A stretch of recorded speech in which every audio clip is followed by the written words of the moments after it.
নমস্কার বন্ধুরা। আজকে আমি একটা বিপদে পড়েছি, একটা সমস্যায় পড়েছি। এই বিপদে আপনারাও পড়তে পারেন, তাই জানিয়ে রাখি। মনোযোগ দিয়ে পুরো ভিডিওটা দেখবেন, তাহলে বুঝতে পারবেন, নাহলে আপনিও বিপদে পড়বেন। আপনার কাছে যদি AY কার্ড থাকে,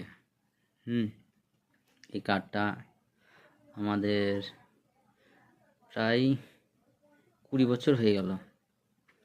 এই কার্ডটা তাদেরই হয় যারা একদম গরিব, মানে সর্বনিম্ন যারা গরিব, সব থেকে গরিব, যার কিছু নেই, তারা এই কার্ডটা পায়। এই কার্ডটা একদিকে ভালো, আবার একদিকে খারাপ। ভালো করে দেখবেন সবটা, আর ভালো করে বুঝবেন, আপনিও ওই বিপদে পড়তে পারেন, বা আপনি পড়ে আছেন এমনও হতে পারে। তা যেটা বলছিলাম যে AY কার্ড যার আছে, আর আমার কী সমস্যা আমি সেটা বলছি। এই কার্ডটাতে আমাদের ফ্যামিলিতে লোক হচ্ছে টোটাল 10টা, 10 জন লোক। এবার এই কার্ডে একটা ফিক্স মাল আছে, যে মালটা আমরা রেশনটা পাই সেটা ফিক্স, মানে ধরে নিন 25 কেজি চাল পেলাম আমরা। হ্যাঁ, এই 25 কেজি চাল আপনি এই একজনাই পাবে। আপনার ফ্যামিলিতে যদি 30 জনও লোক থাকে, তাহলে সে 25 কেজি চাল পাবেন, বা রেশন যা পান সেই তাই একই মাপের পাবেন। আর সব থেকে দুঃখের বিষয় হলো যে এই কার্ডটা আলাদা করা যাবে না। যদি আপনি মনে করেন যে বাড়িতে হয়তো 2টো ছেলে আছে কি 3টে ছেলে আছে, কেউ একজন আলাদা হতে পারবেন না, কেননা এই কার্ডে আলাদা হওয়ার কোনো সিস্টেমই নাই।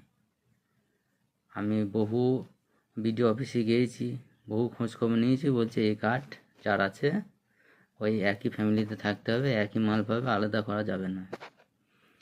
তাহলে কথা হচ্ছে, যত রকমের ক্যাটাগরি কার্ড আছে, সব কার্ডেই কিন্তু আলাদা হচ্ছে। তাহলে এই কার্ডটা কেন ওই আলাদাটা হবে না?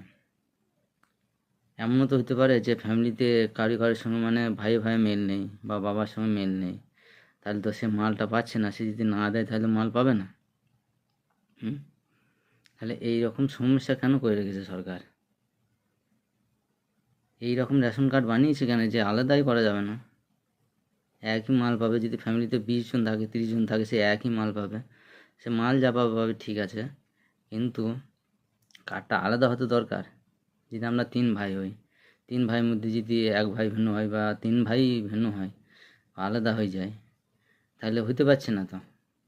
আর রেশন কার্ড আলাদা না করতে পারলে কোনো কার্ড আলাদা করা যাচ্ছে না। এই রেশন কার্ডের জন্য খুবই সমস্যায় পড়ছি। কেউ যদি কিছু জেনে থাকেন এই ব্যাপারে, বা কেউ যদি সমস্যায় পড়ে আছেন, তাহলে অবশ্যই জানাবেন। নমস্কার।